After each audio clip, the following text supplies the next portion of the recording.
Dumating agad ang mga pastor, natagpuan nila si Maria si Jose Tansang. December yan eh. Sa ngalan ng Ama at ng Magsitayo po tayong lahat. Espiritu Santo. Amen. Ang biyaya ng ating Panginoong Jesus. Kita mo.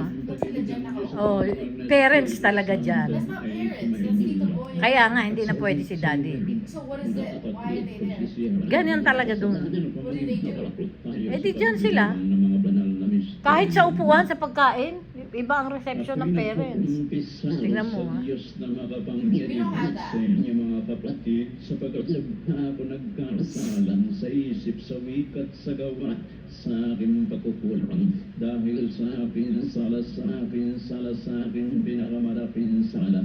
Kaya sinasama ko kay Santa Maria laging Birhen sa lahat ng mga anghel at Mga patay na yan. sa inyo mga kapatid Yeah. na ako'y Yan na lang ang buhay yan.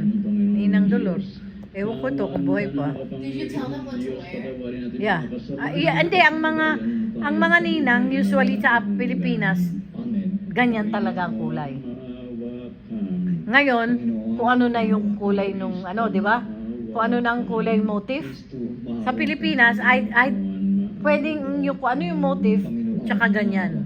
Walhati sa Diyos sa kaitaasan at sa lupa'y kapayapaan sa mga taong may mabuting kalooban. Pinupuri ka namin, dinarangal ka namin, sinasamba ka namin. Oo naman, si Doña Mende.